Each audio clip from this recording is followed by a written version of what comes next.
Meus amigos, muito boa tarde, muito boa noite. Um abraço a todos. Relembramos que aqueles que estejam nos vendo usando um celular, e coloque na horizontal, porque irá facilitar o nosso trabalho e entendimento por parte de vocês daquilo que iremos explanar. O nosso tema nesta oportunidade está ligado exatamente aos eventos que são realizados no mundo inteiro relacionados ao suicídio. Em particular, nós vamos ver um aspecto, e vocês vão entender, grave, e que muitas vezes a sociedade não percebe, relacionado à questão do suicídio. Primeiramente, nós queremos aproveitar esta tela que vocês estão vendo, com 4 observações. Primeiro, é uma curiosidade. Muitas vezes nós vemos nos jornais, na televisão, rádio, essas coisas todas, um Setembro Amarelo. Por que é amarelo? Podia ser azul, verde, preto, certo? Por que roxo, né? Por que amarelo? Esse amarelo ele vem da década de 90 nos Estados Unidos, de onde surgiu a questão do amarelo, que um rapaz, em 1994, ele era muito ligado a carros, ele reformava carros, essas coisas todas, e ele tinha um carro amarelo. E usando esse carro amarelo, ele se suicidou. Então, os colegas, os amigos, certo? Tiveram a ideia de, no velório, certo? E posteriormente, certo? Darem uma fita amarela, certo?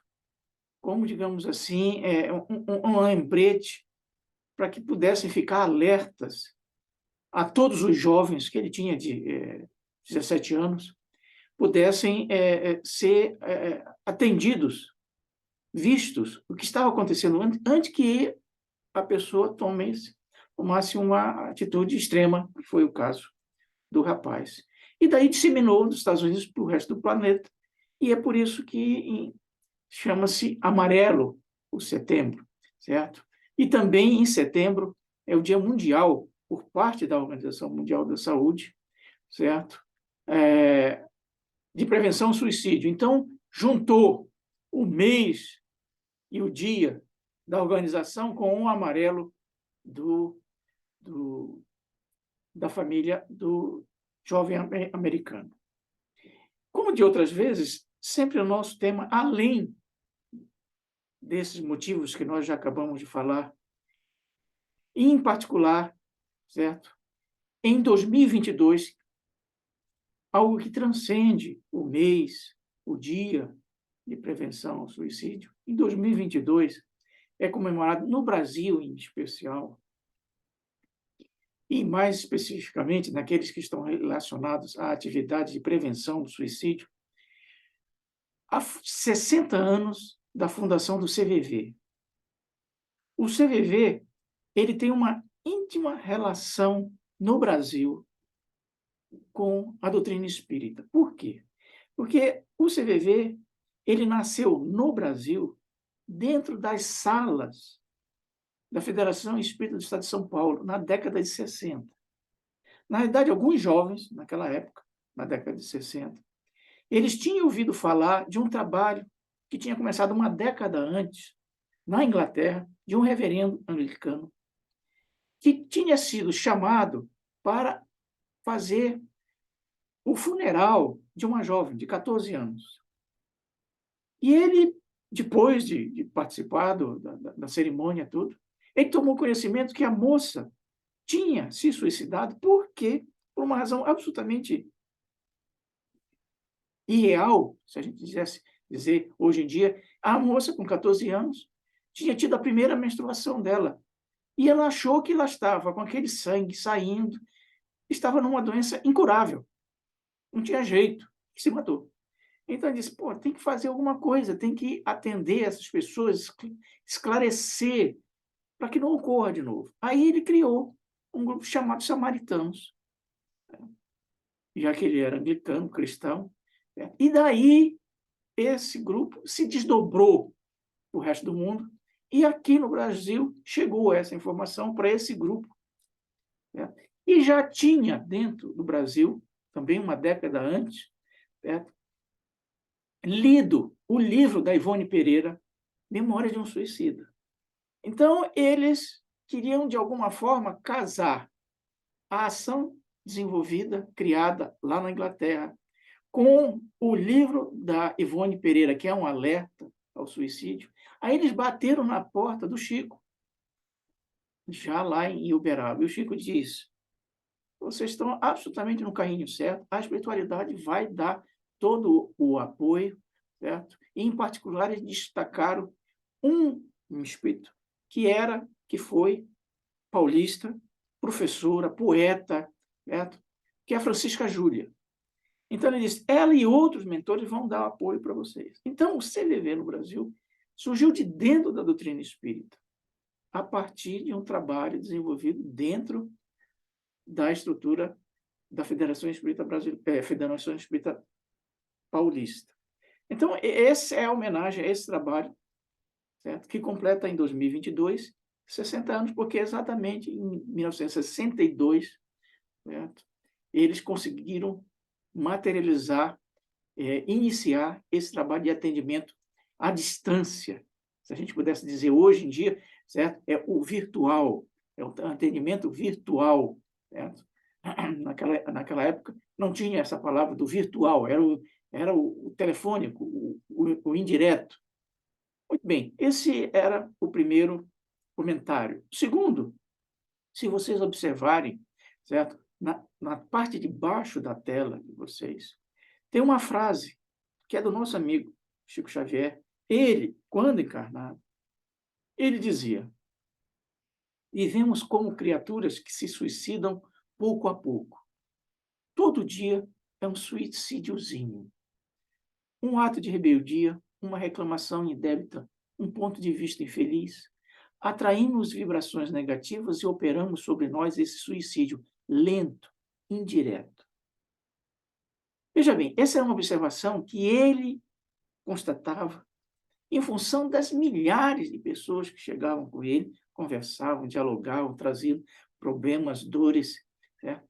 De ele identificar esse suicídio que não é o de dar o tiro e de se enforcar, de se envenenar. E esse suicídio que nós queremos ver com mais carinho e vamos mostrar por quê. E no alto da tela de vocês tem uma frase de um mentor chamado Marco Prisco, que trabalha com o nosso amigo Divaldo Franco, em que ele diz: viver é um impositivo biológico. Viver, porém, com elevação, na busca de equilíbrio, é um desafio. Esta frase é a chave do nosso trabalho de hoje. Viver, qualquer um, certo? Que está reencarnado na Terra, realiza.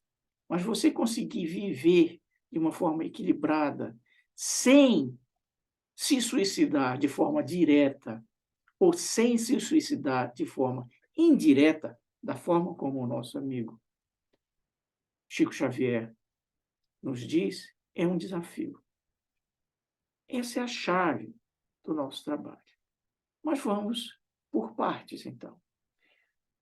Vejam bem, na tela, vocês aqui, tem vários gráficos que mostram a situação do suicídio no Brasil em particular. Vocês podem ver, na parte central da tela, tem 3 gráficos, que são recentes, 2019. Por que não são 2022? Porque de 2029 a 2022, a gente teve a pandemia, que distorceu, de alguma forma, o quadro de suicídio no Brasil, e na qual, na realidade, houve, em função da pandemia, um acréscimo significativo de suicídios na terceira idade. Mas, vendo o gráfico, nós observamos que tanto o primeiro, que é relacionado a suicídio em jovens, o do meio, que é de idosos, e o terceiro, que é um quadro geral, no caso do Brasil, vocês podem perceber claramente que há um crescimento. Essa é a realidade hoje no Brasil. A questão é o seguinte: esses gráficos, sejam esses que eu estou mostrando, ou qualquer um que vocês possam ver em qualquer jornal, do Ministério, da Organização Mundial da Saúde, de qualquer noticiário, eles mostram o gráfico do suicídio direto. O suicídio na qual a pessoa usa uma faca, usa um revólver, usa um veneno, é algum meio direto de tirar a existência. Só que os suicídios indiretos, aquele que o nosso amigo Chico Xavier nos mostra, não aparece. Mas será que ele é relevante? Será que não é relevante só apenas esses que estão mostrados no gráfico? Esta é a questão. Veja bem, se nós formos nas enciclopédias, no Ministério, na Organização Mundial da Saúde, que nós fomos, em nenhum lugar vai encontrar gráficos, números, considerações, explicações, prevenção do suicídio indireto. O suicídio indireto é uma colocação da doutrina espírita e que não é nova. O nosso amigo Kardec, há mais de 100 anos atrás, no Livro dos Espíritos, ele já colocava: comete suicídio um homem que é vítima exclusiva das suas paixões, ou seja, dos seus desequilíbrios? Sim, ele dizia. E ele chamou isso de suicídio moral. Isso no Livro dos Espíritos. Alguns anos depois, no Céu e Inferno, que exatamente estuda as consequências daquilo que fazemos no presente em relação ao futuro, qual é o céu e qual é o inferno de um suicida? Ele destaca, certo? Que o suicida não é somente aquele que faz um ato, que produz a sua morte instantânea, mas é aquele que faz paulatinamente, certo? E aí ele chamou de suicídio indireto. Muito bem, isso é quase 100 anos atrás. Mais recentemente, certo? Vem o nosso amigo André Luiz, em 1944, no livro Nosso Lar, certo? Em que ele se vê taxado de suicida. E o mentor chama isso de um suicida inconsciente. Então, veja bem, a Organização Mundial da Saúde, o Ministério, dá claramente, existe o suicídio direto, existe o suicídio assistido, quando alguém ajuda você a se matar. Tem o suicídio, a eutanásia, certo? Que alguém faz o suicídio para você. Tem o suicídio coletivo, mas não existe, certo? Aquilo que, dentro da doutrina, é chamado de suicídio moral, indireto ou inconsciente. É esses três que nós queremos ver, que na realidade é um só e que nós denominamos de suicídio indireto, para contrapor aquilo que se vê aí fora, que é o suicídio direto. Novamente, esse suicídio moral ou indireto ou inconsciente não aparece nas estatísticas. Não aparece. A questão é, ele é grave? É relevante? Será que isso aconteceu com o André Luiz? E o que aconteceu com o André Luiz?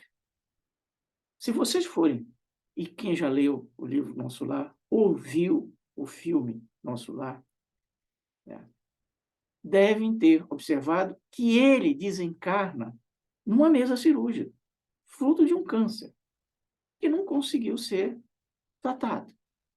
Então, ele desencarna, para ele, como, certo? Alguém que desencarnou em função de um câncer. Quando ele começa a ser tratado, ele sai do umbral e começa a ser tratado no Nosso Lar, dos problemas que ele estava apresentando, ele constata, através das conversas com os mentores, com os médicos, com os enfermeiros, que ele estava sendo classificado como um suicida. Ele diz: tem alguma coisa errada, cara. Não é possível. Eu sou médico. Eu morri numa mesa cirúrgica, eu não matei, não. Eu não dei um tiro, nada. Aí o mentor vem e fala o que está na tela de vocês e está em vermelho. Algo que ele nunca tinha imaginado, que é seu modo especial de conviver, muitas vezes exasperado e sombrio, captava destruidoras vibrações naqueles que o ouviam. Nunca imaginou você que a cólera fosse manancial de forças negativas para nós mesmos? Tais circunstâncias agravou e muito o teu estado físico. Todo o aparelho gástrico foi destruído à custa de excessos de alimentação e bebidas alcoólicas, aparentemente sem importância. Como você vê, o suicídio é incontestável. Então, nesse momento, ele toma consciência daquilo que o nosso amigo Kardec, lá no Livro dos Espíritos, no Céu e o Inferno, tinha levantado, como se diz, levantado a bola. Olha, tem um suicídio que não é o intencional, que não é o direto, mas que tem consequências no pós-desencarne. Volto. Mas isso pode ter acontecido só com o André Luiz. 1, 2, 3 casos. Será? Será que é pequeno o número de casos daquelas pessoas que desencarnam e se veem na mesma situação do André Luiz? Então, no próprio livro Nosso Lar, ele conversando com o Lísias, que era o enfermeiro, o Lísias, fala para ele: André, eu tenho sob a minha supervisão em torno de 80 enfermos, das inúmeras outras enfermarias que tem aqui no nosso lar. 80 enfermos, dos quais 57 se encontram em suas condições. O que ele estava dizendo? Ele estava dizendo, olha, eu tenho sob minha supervisão 80 casos de desencarnados para tratamento. Desses, 70% são iguais ao seu. Ou seja, 70% dos casos que estavam em tratamento lá eram de suicidas inconscientes. Certo? Então, essa é a situação de gravidade. Não é um caso, o caso do André Luiz. São 70% do universo das pessoas que se desencarnam, que se apresentam nessa situação de suicidas não diretos, mas suicidas que se matam em doses homeopáticas, como nós diríamos. Daí a gente pode entender a observação, a relevância da observação do Chico, lá no começo. Ele diz, olha, convivemos com pessoas que paulatinamente vão se matando devagaramente, paulatinamente. Ele não destacou lá a gravidade, o que é o que nós estamos fazendo aqui. Mas veja bem, a gente falando 70%, mas será que é realmente relevante? Quanto isso é em números? Hoje em dia, no mundo, desencarnam por dia, por todas as razões possíveis, doenças, acidentes, violências, em torno de 100 mil pessoas diariamente. 100 mil desencarnes por cada dia. No Brasil, é em torno de 3.300 pessoas que desencarnam por todas as razões possíveis. Violência, acidente de trânsito, câncer, tudo, taquicardia.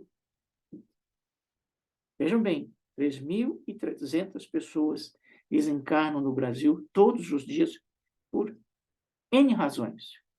Ótimo. Dessas 3.300, em torno de 33 desencarnam pelo suicídio direto. O que significa isso?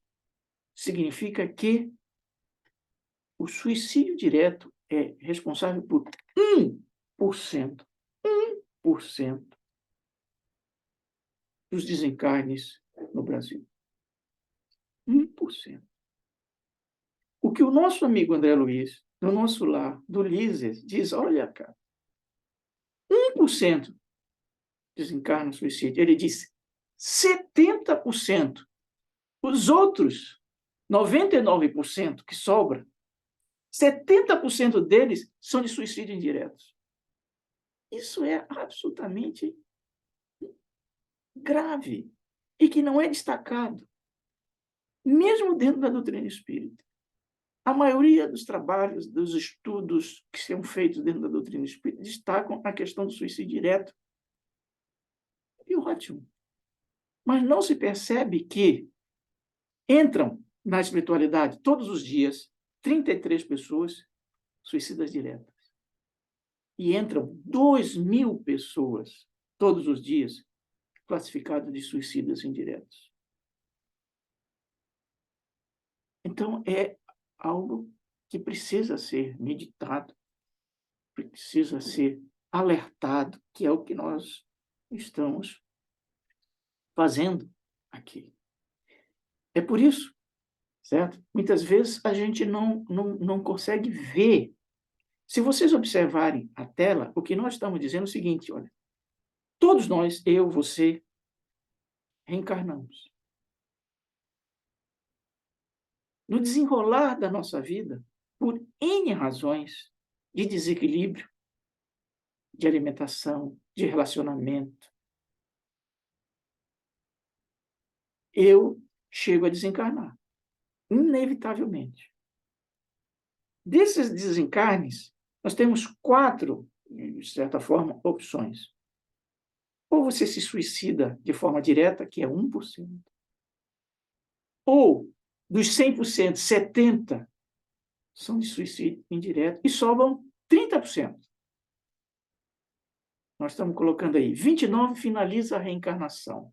E 1% é o que nós estamos chamando de completista. O que é o completista? É algo que também foi trazido pelo André Luiz, não no livro Nosso Lar, mas que mostra uma situação que vai além do suicídio indireto. Veja bem o que nós estamos falando. Imagine a pirâmide que vocês estão vendo assim. Estão vendo? Na base da pirâmide tem todos nós que voltamos à matéria. Desses que voltam à matéria, 70% aproveitam parcialmente a oportunidade, ou seja, desencarnam antes do tempo. Seja por suicídio direto, ou seja por suicídio indireto. E os outros 30%? Os outros 30% têm uma parte mínima que ele está dizendo que é os completistas. E o que sobra? E o que é o sobra? Aí é que vem a definição de completista do nosso amigo André Luiz. O completista não é aquele apenas que completa o tempo de vida, mas é aquele que, dentro do tempo de vida, faz tudo aquilo que ele se programou a realizar antes da reencarnação. São duas coisas em paralelo. Então, ocorre que 70% não completa o tempo de vida. Uma outra porcentagem, 20 e poucos por cento, completa o tempo de vida, mas não completa a programação que ele tinha de realizar para a sua encarnação. Aquilo que ele tinha de construir, que ele tinha de realizar, de edificar dentro e fora. Aqueles que conseguem fazer as duas coisas, esses são os completistas. Entendem, então, agora, essa distribuição. Então, veja a situação que muitas vezes não é alertada, que do contingente, do universo daquelas pessoas, de nós que reencarnamos, uma delas, 1%, saem da vida no suicídio que aparece nas estatísticas, que são graves. 1%. 70% não aparece nas estatísticas. Mas as consequências na espiritualidade são graves também. E o restante, uma parte, completa até o tempo, mas não completa aquilo que ele veio realizar. E apenas 1%, ou em torno disso, são daqueles que conseguem terminar o tempo e realizar a tarefa. A questão que fica é quem são aqueles que são denominados de suicidas indiretos. O nosso amigo Caibar chutou, através do Divaldo, uma mensagem há mais de 50 anos. Ele diz, olha, são os glutões, são os alcoólatras, são os toxicômanos. E tem mais. Mas aqui nós colocamos 3 e é compreensível a princípio. Ah, não, a pessoa que come demais, ela pode estragar o estômago. A pessoa que bebe demais, estraga o fígado. Aquele que se droga, não precisa nem explicar. Então, é compreensível. São suicidas indiretos. Ou seja, terminam o tempo de vida antes do que tinha sido programado. Isso aqui, certo? São os suicidas indiretos que nós denominamos de orgânicos. Ou seja, fica claramente perceptível. E veja bem, o nosso amigo André Luiz tinha um pé nas bebidas. Ele não tinha um pé na comida e nem nas drogas, mas tinha um pé nas bebidas. Mas era só isso? Estão lembrados do que o Ulisses, o médico, falou? Olha, mas você não viu que a sua irreflexão, as suas brigas, muitas vezes gerava vibrações negativas direcionadas a você? É aí que entra a complementação. Suicidas indiretos são os coléricos, ou seja, aqueles que brigam, os ciumentos, os ambiciosos, os preguiçosos. Eu perguntaria, será que nós sabíamos disso? Que eu posso ser considerado um suicida indireto porque eu brigo demais, porque eu tenho ciúme da família, da esposa, dos filhos, exageradamente, ou porque eu tenho ambições desmedidas de tudo e de qualquer coisa, ou que eu sou um preguiçoso. E olha o que o mentor coloca e que está na tela de vocês. São suicidas lentos, caminhando para surpresas dolorosas. Que surpresas dolorosas? Aqui, iguais que o André Luiz teve, em que empenharão séculos de luta reeducativa para a própria libertação nos círculos das reencarnações retificadoras futuras. Isso não é, muitas vezes, quando se trata, quando se estuda, quando se vê a questão do suicida apresentado de forma clara, como nós estamos fazendo.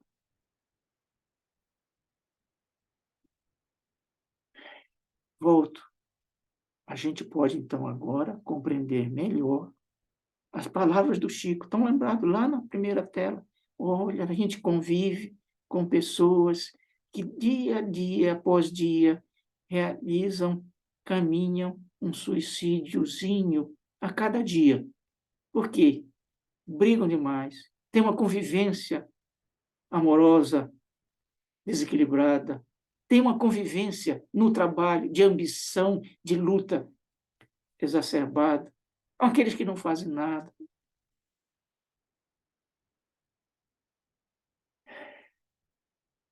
E nós poderíamos.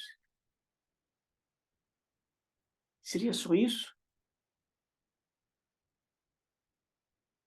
Eu achava que sim. Mas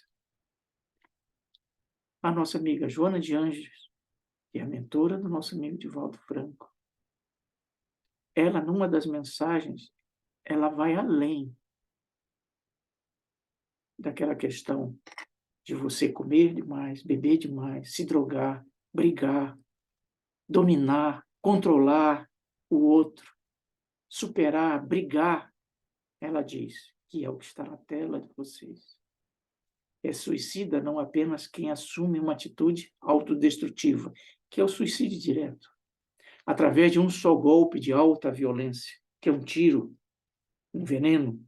É também suicida aquele que não se renova para o bem, entregando-se aos excessos de qualquer natureza,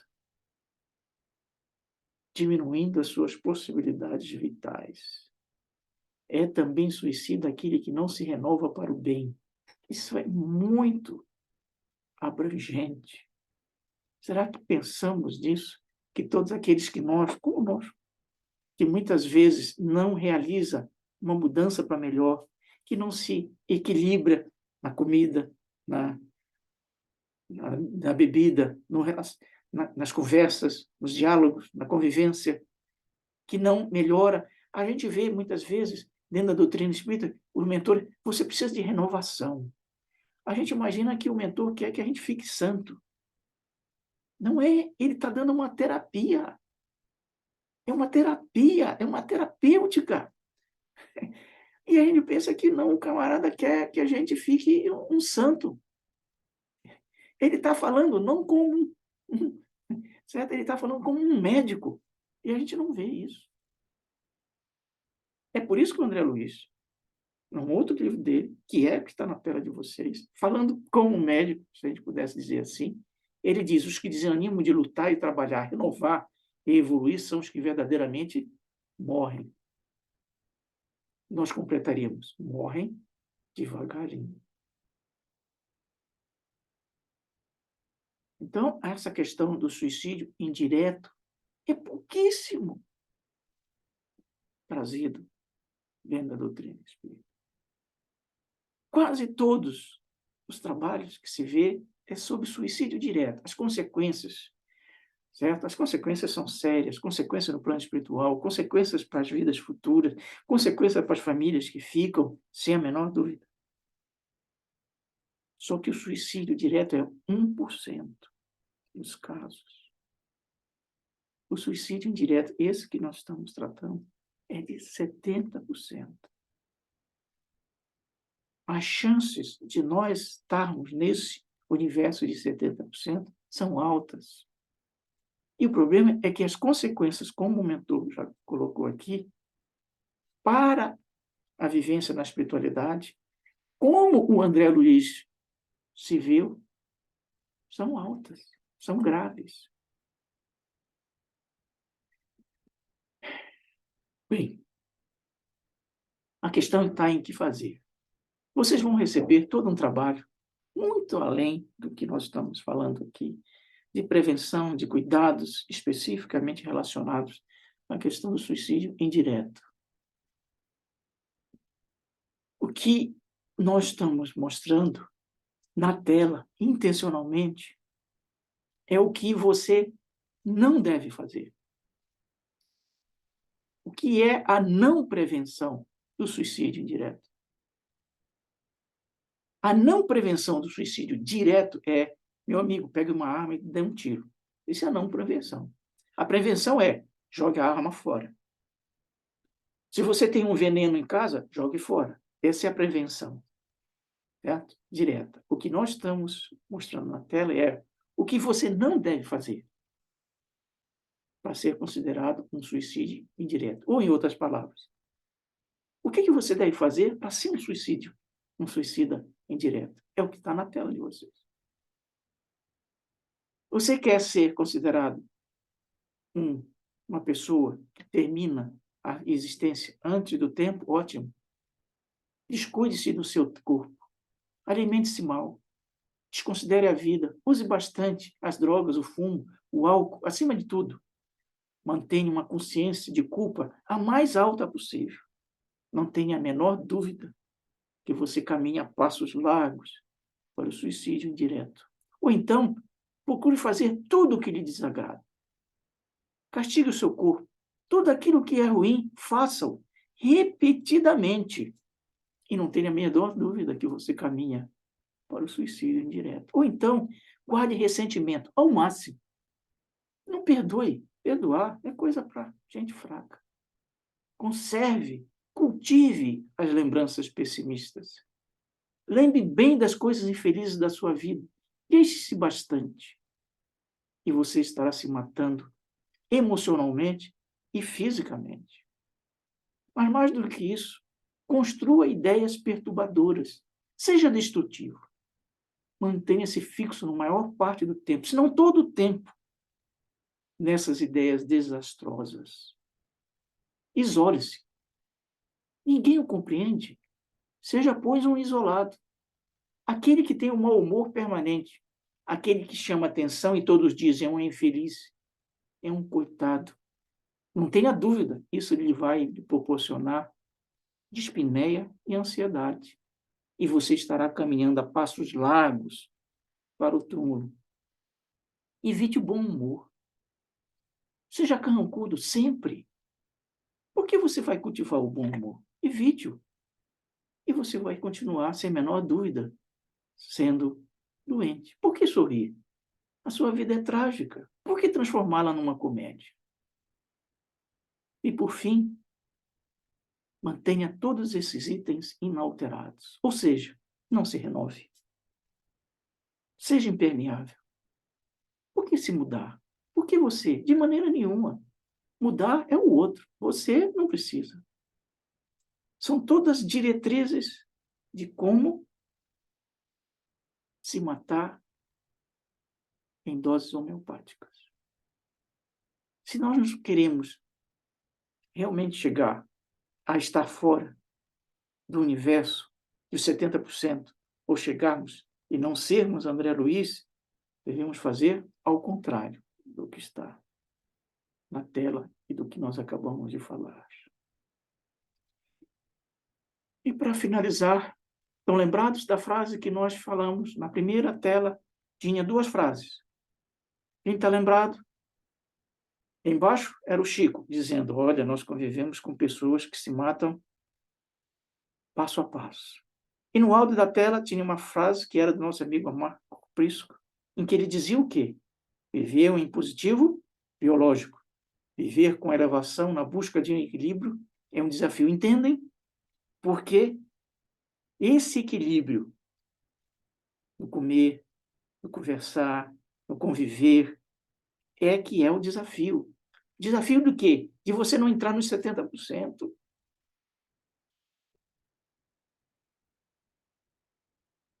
Sem ação, ou seja, sem renovação, você fica paralítico. Não fisicamente, mas interiormente. E, por fim,